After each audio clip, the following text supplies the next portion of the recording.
우리가 지난주에 아담의 죄는 바로 우리의 죄고 아담의 타락은 바로 우리의 타락이라고 하는 것을 살펴보았습니다. 왜냐하면 아담은 개인으로서만이 아니라 우리 인류 전체의 머리요 대표로서 하나님과 생명의 언약을 맺은 것이라 그랬죠. 이를테면 아담 하에서 우리 모두는 한 공동 운명체인 거예요. 그래서 아담이 죄를 저지를 때 그것은 우리도 함께 죄를 저지른 것이고 우리도 함께 타락한 것이다 라고 말씀을 드렸습니다. 자, 그러면 이러한 아담의 타락은 인류를 어떠한 상태로 이끌게 돼서요? 아무 상관없는 거 아니라 그래서요. 바로 우리의 죄요 우리의 타락이므로 어떤 상태로 우리가 처하게 됐는가라고 하는 것을 오늘 말씀을 통해서 살펴봅니다. 소유리문답 질문 17번째예요. 타락은 인류를 어떤 상태로 몰아갔습니까? 답을 한번 읽어볼까요? 시작. 타락은 인류를 죄와 비참의 상태로 몰아갔습니다. 네, 인류를 죄와 비참의 상태로 몰아갔다. 아담의 타락이 아담 혼자만의 타락이 아니라고 하는 거죠. 아담의 타락은 우리의 타락으로서 인류에게 죄의 상태와 비참의 상태를 가져왔어요. 우리 지난주에 함께 읽었던 말씀인데 다시 한번 읽어봅시다. 로마서 5장 12절이었죠. 같이 시작.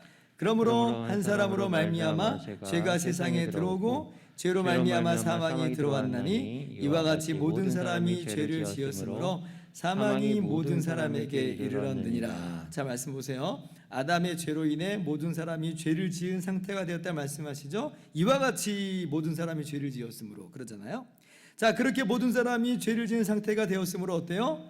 사망이 모든 사람에게 이르렀느니라. 이게 비참의 상태예요. 비참의 상태. 우리가 하나님에게서 끊어져 생명을 잃어버렸고 뿐만 아니라 영원한 죽음에 메어버린 인생이 되어버렸다는 것입니다. 그래서 이게 다 아담 때문이야? 뭐 그러자는 게 아니고 지난주에 로마서 5장 본문의 핵심 뭐라고 그랬어요? 그 동일한 원리로서 새로운 인류의 대표이신 예수님의 순종이 있다고 그랬잖아요. 그 순종으로 말미암아 예수님을 나의 주와 구주로 믿는 우리는 거저 의롭다 하심을 받아 영생을 얻게 되었다라고 말씀을 드렸어요. 동일한 대표성의 원리가 아담과 우리 사이에 그리고 예수님과 우리 사이에 맺어져 있다라고 하는 것을 여러분 제가 말씀을 드렸습니다. 그래서 아무튼 교리적인 용어로 정리를 해볼 때 아담의 타락은 우리에게 무엇을 가져다 주었느냐? 죄의 상태를 가져다 주고 그리고 비참의 상태를 가져다 주었다. 이제 이렇게 교리적인 용어로 표현을 하는 것입니다. 그러면 이제 18번 문답은 뭐냐면요. 그럼 그 죄의 상태는 무엇을 말하는 거냐라고 하는 것을 설명하고 있고요. 19번 문답은 그러면 그 비참의 상태는 또 무엇을 말하는 것이냐라고 하는 것을 설명하고 있습니다. 그러면 이제 하나하나 구체적으로 살펴봅시다. 죄의 상태는 뭐냐라고 할 때 소유리 문답 질문 18번째입니다. 사람이 타락해 들어간 상태의 죄악상은 무엇입니까? 답을 한번 여러분 읽어볼까요? 시작. 사람이 타락해 들어간 상태의 죄악상은 아담의 첫 범죄의 죄책, 원의 상실, 그리고 보통 원죄라 불리는 그의 전 본성의 부패입니다. 이것은 보통 원죄라고 불리며 모든 자범죄는 이로부터 비롯됩니다. 죄의 상태로 들어갔다라고 할 때 무엇을 말하는 거냐면요. 원죄 상태로 들어갔다는 거예요. 우리가 다 원죄를 가지고 태어났다라고 하는 것입니다. 우리는 대개 우리가 다 원죄를 가지고 태어났어라고 할 때 어떤 의미로 주로 사용하냐면 우리 날 때부터 부패한 본성, 죄성을 가지고 태어났어. 우리가 이렇게 그런 의미로 설명을 합니다. 맞아요. 그 뜻이 맞아요. 그런데 원죄 상태라고 하는 것은 그것을 포함하여 더 많은 내용을 담고 있어요. 오늘 소유리 문답이 더 많은 내용을 담아내고 있는 겁니다. 자, 그럼 그 원죄 상태는 뭐냐라고 할 때 첫째, 아담의 첫 범죄에 대한 죄책을 우리가 가지고 태어난다는 거예요. 그러니까 아담의 죄가 아담만 혼자 죄짓고 죄의 책임을 지는 게 아니라 우리가 죄를 졌다고 그랬잖아요, 함께. 그러니까 우리도 바로 똑같은 죄책을 아담의 첫 범죄에 대한 죄책을 함께 가지고 태어나는 거예요. 이게 원죄예요. 내가 아담이 따먹은 거지 내가 직접 따먹은 것도 아니잖아라고 하면서 우리가 이것을 피하려거나 무시하지 말라는 거예요. 함께 죄를 지은 거예요. 함께 아담 안에서 모든 인류가 함께 죄를 지은 것으로 죄의 책임을 함께 지고 있는 것이다. 대표성의 원리라 말씀을 드렸죠. 그리고 이것이 구원의 원리로 똑같이 적용된다고 하였어요. 그래서 이러한 죄책을 피하시면 안 돼요. 아담의 죄책이 나의 죄책이다라고 우리가 반드시 성경적으로 인정하면서 고백하면서 나가야 돼요. 왜냐하면 그것이 동일하게 대표성의 원리로서 구원의 원리로 작동하는 것이라고 하는 것이라 말씀을 드렸습니다. 둘째, 이제 원죄 상태라 함은 이 뭐냐라고 할 때 죄책뿐만 아니라 우리의 원의가 상실된 채로 이 땅에 우리가 태어난다라고 하는 거예요. 아담 이후로 모든 인류는 다 원래 의로움을 상실한 채로 나와요. 이게 이제 죄의 상태예요. 하나님이 인간을 창조하실 때는 그렇지 않았죠? 어떠한 존재였어요? 지식이 있는 존재, 의롭고 거룩한 존재로 지음 받았습니다. 우리가 이것을 원의라고 그래요. 오리지널 라이처스니스 이렇게 얘기하는 거예요. 원의예요. 그래서 우리가 하나님과 관계를 맺고 하나님께 받아들여지는 그런 존재로 우리가 창조함 받은 것인데, 근데 아담의 죄로 인해서 이게 싹 다 상실돼 버린 거예요. 우리가 원의가 상실된 존재로 태어납니다. 원죄를 가지고 우리가 태어났다라고 하는 것은 바로 그런 의미를 또 담아내고 있다라고 하는 거예요. 그래서 우리는요, 태어날 때부터 원의가 상실됐기 때문에 하나님과 관계를 맺을 수가 없어요. 하나님께 받아들여질 수 있는 존재가 아니라는 거예요. 태어날 때부터 그렇습니다. 셋째, 이 죄의 상태, 원죄의 상태는요, 우리가 부패한 본성으로 태어난다라고 하는 거예요. 날 때부터 우리 원죄를 가지고 태어난다, 죄의 상태로 태어난다라고 하는 것은 부패한 본성으로 태어난다. 우리가 이것을 이미 잘 알고 있는 부분이죠. 원의가 상실된 그런 것을 뛰어넘고 있다는 거예요. 뭐냐? 부패해버린 거예요. 전적으로 부패해버렸어요. 우리의 성품 중에 이러한 부패가 영향을 미치지 않는 곳이 없어요. 모든 우리의 본성은 다 부패하여서 어그러져 버렸다. 예를 들면 곰팡이가 화장실만 핀 게 아니라 상상을 해보는 거예요. 안방, 작은 방, 거실, 주방, 화장실 뭐 온통 곰팡이가 다 펴버린 거예요.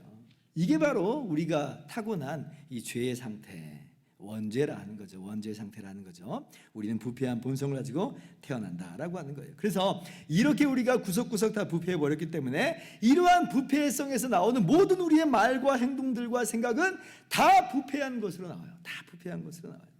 에베소서 2장 1절 3절 교독합니다. 그는 허물과 죄로 죽었던 너희를 살리셨도다.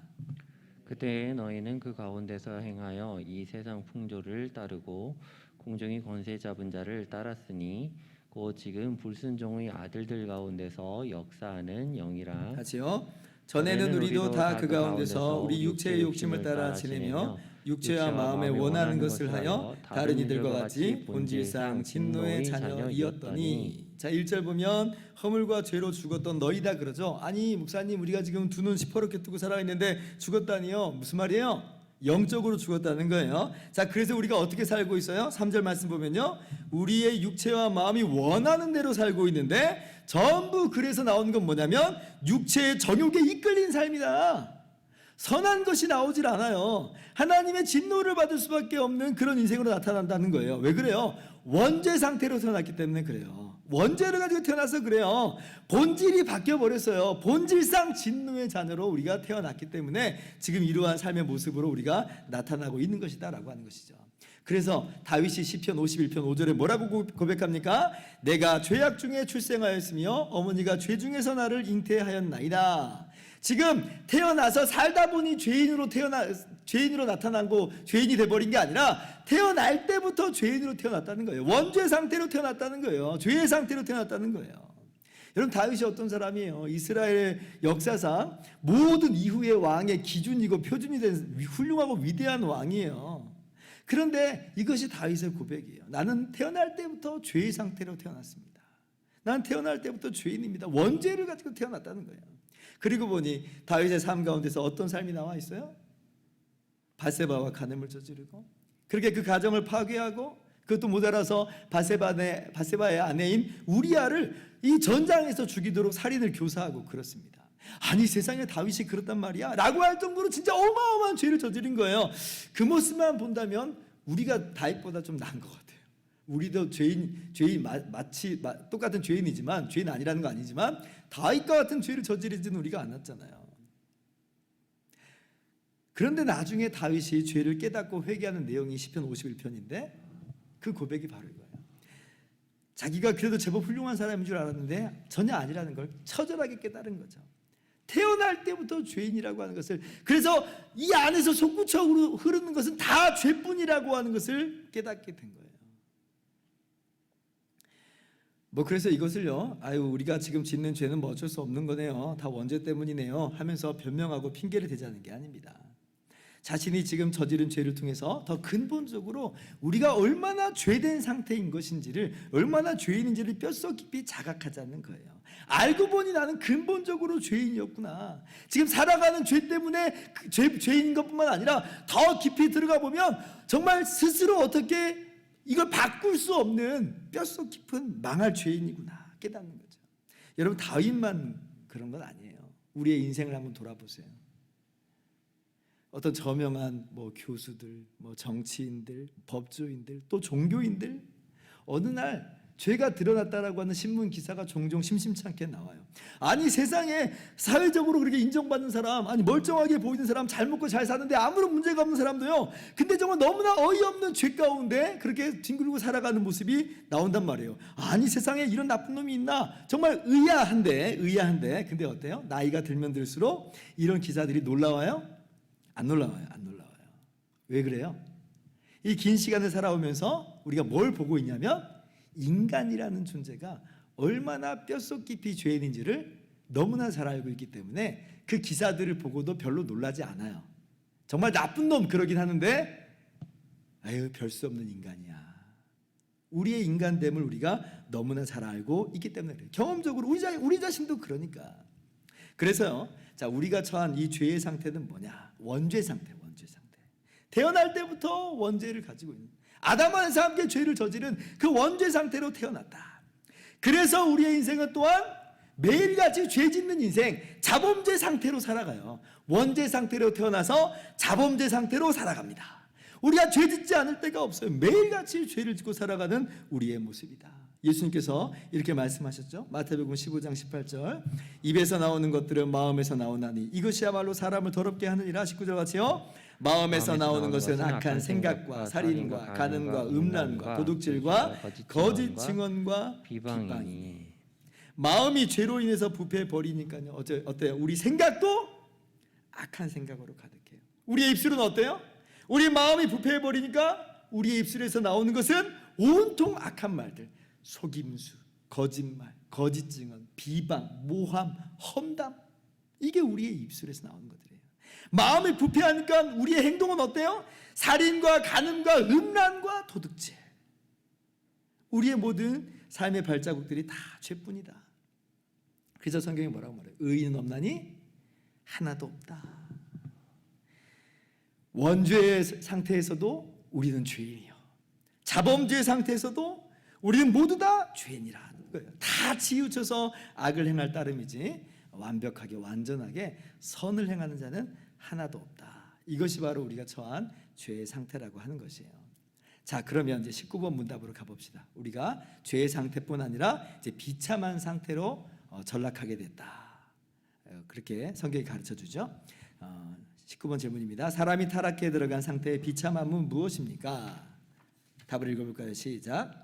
타락으로 하나님과의 교제를 잃어버린 모든 인류는 그분의 진노와 저주 아래 있고, 그래서 이 생에서의 모든 비참함과 죽음 자체와 그리고 영원한 지옥의 고통을 받아야 하는 것입니다.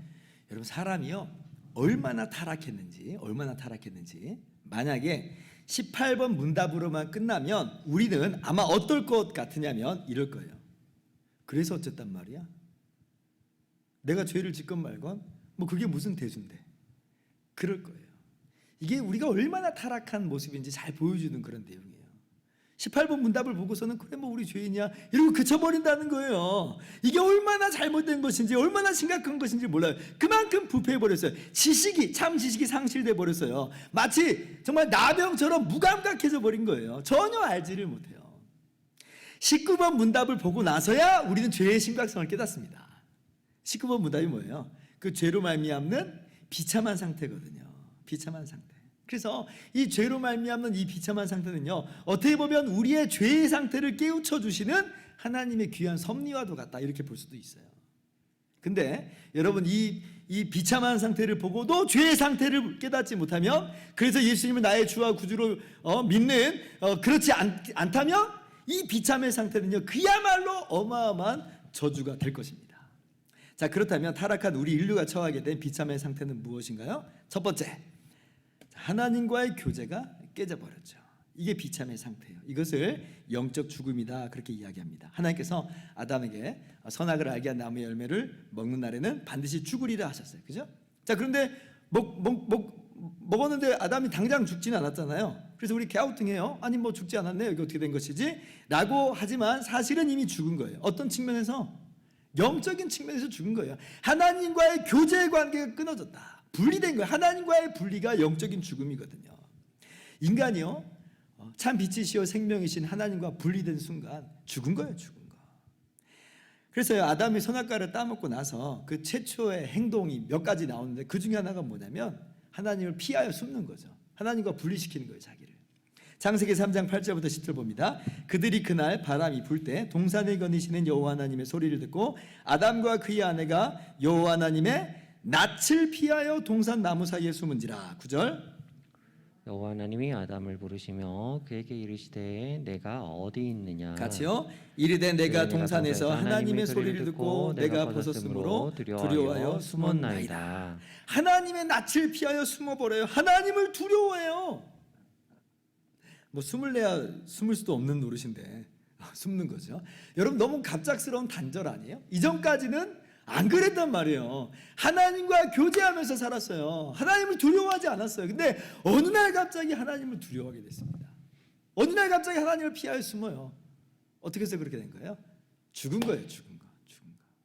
죄로 말미암아 비참한 상태로 전락하겠다. 즉각적인 변화가 생겨버린 거예요. 이것이 인류가 타락한 이후에 첫 번째 맞이한 비참한 상태입니다. 두 번째는 뭐냐? 하나님의 진노와 저주가 있어요. 갈라디아서 3장 10절 제가 읽습니다. 무릇 율법 행위에 속한 자들은 저주 아래에 있나니 기록된 바 누구든지 율법책에 기록된 대로 모든 일을 항상 행하지 아니하는 자는 저주 아래에 있는 자라 하였습니다. 자, 하나님의 법인 율법을 항상 모든 것을 준행하지 않는 죄인들에게 뭐가 있어요? 하나님의 저주가 있다. 하나님의 저주가 있다. 하나님의 진노가 쏟아진다는 거예요. 우리가 오늘 함께 읽은 로마서 1장 본문도 분명하게 말하고 있죠. 하나님의 진노가 불의로 진리를 막는 모든 사람들의 경건하지 않음과 불의에 대하여 하늘로부터 나타나나니. 우리가 함께 읽었던 말씀이잖아요. 하나님의 진노가 불의에 대해서 또 불의한 사람에 대해서 하늘로부터 나타난다. 여러분 오늘날 어떤 사람들은요 하나님의 진노를 막 애써 무시하려고 합니다. 하나님 사랑이 하나님이신데 아니 어떻게 진노하시고 분노하실 수 있단 말인가? 설마 그렇지는 않을 거야. 그냥 말만 그렇게 하시는 거겠지. 진짜 그렇게 하시겠어? 그러나 여러분 하나님의 진노는요 무슨 폭군과도 같은 갑자기 막 화를 내는 그런 진노 아니에요. 기준 없이 그냥 임의대로 막 진노를 퍼붓고 저주를 내리시는 그런 거 아니라는 거예요. 하나님의 진노는요 100% 죄를 향한 하나님의 공의로운 분노예요. 여러분 한번 생각해 보세요. 죄를 보고서도 분노하지 않으면, 죄를 보고서도 진노하지 않는다. 이게 여러분 상상이 돼요? 오늘날 자 우크라이나 전쟁을 한번 생각해 보세요. 러시아가 저지르는 참혹한 전쟁 범죄가 여기저기서 지금 발견되고 있습니다. 어때요? 세계가 어떻게 하고 있어요? 분노하고 있어요. 우리가 그걸 당연히 분노해야 된다고 생각을 하고 있어요. 오히려 분노하지 않는 것에 대해서 분노해요. 너는 왜 분노하지 않아? 여기에 대해서 이렇게 얘기한단 말이에요. 그런데 하나님에 대해서도 하나님 분노하시면 안 되죠. 하나님 진노하시면 안 되죠. 이게 말이 돼요? 그러니까 굉장히 모순된 모습을 우리가 취하고 있어요. 하나님 진노하시면 안 되는 것처럼, 하나님은 마치 사랑만 베푸셔야 되는 것처럼. 그렇지 않습니다. 하나님 분명히 사랑이 하나님 맞아요. 100% 하나님 사랑이에요. 그러나 또한 100% 완전히 의로우신 하나님이시므로 하나님은 더더욱 분노하시고 진노하시는 것이 당연해요. 죄에 대해서. 하나님의 진노를 이상히 여길 것이 아니라고 하는 거예요. 우리가 그것을 이상하게 여기려고 하는 것은 그만큼 우리가 부패한 성향이다라는 거예요. 죄에 대해서 그만큼 우리가 무감각해졌다는 거예요. 그러므로 아담 안에서 함께 죄를 지은 우리들, 또 그 부패한 본성 가운데서 자범죄를 짓고 있는 우리들이 마주하는 현실은 뭐냐면 하나님의 진노와 저주다. 너무 끔찍하죠. 히브리서 10장 31절 보면 살아계신 하나님의 손에 빠져 들어가시는 것이 무서울진저. 얼마나 이것을 우리가 두려워해야 되는지를 좀 알아야 돼요. 마주하기 싫은 현실, 상상조차 하기 싫은 현실이지만 이것이 죄에 빠진 타락해버린 그 인간이 마주하는 비참한 상태, 타락한 인간의 이 상태예요. 비참한 상태. 분명히 깨달아 하실 수 있기를 바랍니다. 자, 세 번째 비참한 상태는 뭐냐? 자, 소율이 문답이 뭐라고 가르쳐줘요? 소율이 문답의 답을 보면 그래서 이 생에서의 모든 비참함과 죽음 자체와 그리고 영원한 지옥의 고통을 받아야 하는 것입니다. 이 땅에서도 비참한 상태 가운데 살고 그리고 장차 영원히 비참한 상태 가운데 처한다는 거예요. 이 땅에서 오는 비참한 상태는 뭐예요? 우리가 참으로 허무한 인생을 살아가고 있죠. 어디로 가도 안식이 없어요. 또 얼마나 힘들게 고통스럽게 살아갑니까? 우리가 얼마나 고독 가운데 얼마나 외로운 가운데 살아요. 마치 고향을 잃어버린 그런 떠돌이 인생과도 같이 살아갑니다. 서로 죽고 죽이는 그런 참혹한 그러한 모습 속에서 살아가요. 정글같이 살아간단 말이에요. 여러분, 아이러니하게도 인간이 맞이한 최초의 육체의 죽음은 자연사가 아니잖아요. 아담이 자연사로 죽는 그것이 최초의 죽음이 아니었고요. 도리어 친형인 가인이 친동생인 아벨을 죽이는 바로 그것이 인류의 육체의 최초의 죽음입니다. 내버려 둬도 서로를 죽고 죽이는 그런 인생 가운데 끔찍한 고독과 허무함 속에서 살아가는 우리의 인생이라는 거예요. 이 땅에서 우리가 맞이하는 모습이에요. 비참한 인생, 비참한 인생. 우리의 육신은 어때요? 점점 낡아져가죠. 건강도 잃어갑니다. 그리고 마침내 우리의 육신이 땅에 묻혀요. 아무리 의학이 발달하고 수명을 늘려놨다고 해도 이 죽음을 막을 수가 없는 거예요. 그러니까 이 죽음 때문에 우리가 얼마나 더 비참해요. 사랑하는 사람을 먼저 떠나보낸단 말이에요. 사랑하는 사람을 두고 떠난단 말이에요. 그러니 눈물이 앞을 가리지 않을 수가 없어요. 비참한 인생이에요. 비참한 인생이에요. 이게 다 타락으로 말미암는 인간이 맞이하게 된 상태라고 하는 겁니다. 비참의 상태. 근데 그게 끝이 아니었어요. 이 땅에서만 우리가 그런 비참한 상태를 맞이하는 게 아니라 그래도 그러면 그나마 다행인데 성경은 그렇게 말하지 않죠. 하나님의 영원한 심판, 지옥이 있다는 거예요. 이것이 우리가 맞이하는 궁극적인 비참의 상태라고 하는 것입니다. 마태복음 25장 41절 46절 교독합니다. 또 왼편에 있는 자들에게 이르시되 저주를 받은 자들아 나를 떠나 마귀와 그 사자들을 위하여 예비된 영원한 불에 들어가라. 46절 같이요. 그들은 영벌에 의인들은 영생에 들어가리라 하시니라. 이것이 우리가 마주하게 된 죄로 말미암는 비참한 상태다. 여러분, 성경에서 지옥에 대해서 가장 말씀 많이 하신 분이요 다름 아니라 예수님이세요. 예수님이 하신 말씀이에요. 우린 예수님 그러면 사랑의 하나님, 사랑의 주님 이렇게 알고 있는데 예수님이야말로 정말 지옥에 대해서 가장 분명하게 선언해 주신 분이에요. 그러니까 예수님이 왜 이 땅에 오셨는지, 왜 십자가를 지셨는지를 우리가 비로소 이해할 수 있는 거예요. 왜냐하면 그렇게 하시지 않으면 우리가 우리 죄값으로 이 비참한 지옥의 영원한 형벌을 받아야 되기 때문에 그렇습니다. 그래서 예수님께서 겟세마네에서 기도하실 때 할 수만 있으면 이 잔을 아버지 내게서 옮겨달라고 기도하시나 그러나 어때요? 나의 원대로 마옵시고 아버지의 뜻대로 되기를 원합니다. 이렇게 기도하실 거예요. 피하고 싶다라고 하는 그 표현 속에서 예수님이 대신 받으시는 이 지옥의 형벌이 얼마나 끔찍한지를 우리가 잘 알 수가 있어요. 오죽하면 예수님이 그런 기도를 하셨겠어요. 그런데 예수님은 피하시지 않았다는 거죠. 왜요? 예수님 피하시면 우리가 우리 죄로 인해서 그 끔찍한 지옥의 형벌을, 이 비참한 상태를 다 고스란히 받아야 되니까 주님이 대신 받으시는 거예요. 피하시지 않은 거예요. 정말 놀라우신 주님의 사랑이죠. 그 사랑을 우리가 받은 것이고 그렇게 우리가 거저 구원을 받은 것입니다. 우리는 아담이 지은 죄, 또 아담 안에서 우리가 지은 죄, 또 우리가 이 자범죄로 짓는 모든 죄보다 지옥의 형벌은 너무 균형이 안 맞는 것 아닌가, 너무 큰 것 아닌가라고 하는 그런 의구심을 좀 가질 때가 있어요. 자, 그런데 율법의 원칙이 뭐냐면요, 동해보복법입니다. 동해보복법이 뭐냐면 눈은 눈으로, 이는 이로. 이게 동해보복법이에요. 이게 율법의 기본 원칙이고 정의예요. 그죠? 자, 그런데 한번 생각해 보세요. 이 동해보복법의 원리에서 한번 생각을 해보세요. 하나님의 법을 어긴 죄, 하나님께 반역한 죄라고 그랬어요. 우리 죄는 하나님을 향한 죄예요. 그럼 인간적인 표현으로 그냥 해본다면 우리가 누구에게 해를 가한 셈이 되는 거예요? 하나님께 해를 가한 셈이 되는 겁니다. 실제적으로 그래서 하나님이 진짜 해를 받았다는 그런 말을 하자는 게 아니라 그런 셈으로 지금 우리가 동해보복법을 이해할 수가 있는 거예요. 그러면 어때요? 동해보복법을 따라서 하나님께 해를 끼치는 그것만큼 받아야 되는 거예요. 그게 공의예요. 그런데 하나님 어떤 하나님이에요? 영원하신 하나님이에요. 창조주 하나님이에요.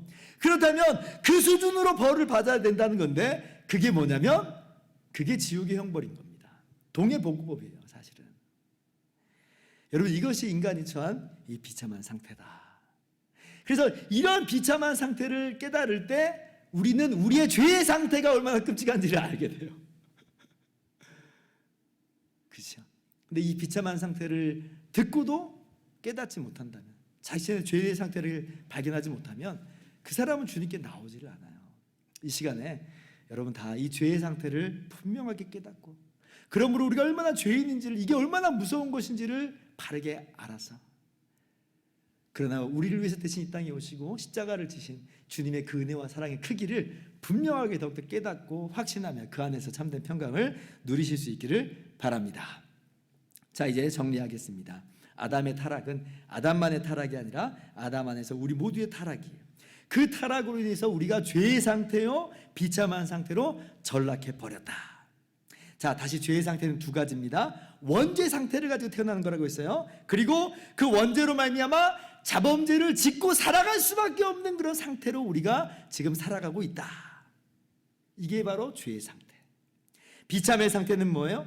영적인 죽음, 하나님의 진노와 저주, 이 땅에서는 비참한 인생을 살다가 마침내 영원한 하나님의 지옥의 형벌을 받는 상태, 이것이 바로 우리가 처하게 된 비참의 상태다. 그런데 정말 감사한 것은 예수님이 이렇게 영원한 죄인이요 망할 수밖에 없는 우리를 위해서 이 땅에 오시고 우리의 모든 죄값을 다 치러주심으로, 그렇게 우리의 머리요 대표자가 되어주심으로 우리를 거저 구원해 내셨다는 거예요. 우리가 지금 고난주간을 보내고 있는데 주님의 이 고난은 바로 저와 여러분을 위한 고난이었음을 여러분 꼭 기억하면서 우리 주님께 감사하고 주님을 찬양하면서 주님이 주신 참된 이 구원을 기쁨 가운데 누리시는 저와 여러분들 되기를 주님의 이름으로 축원합니다.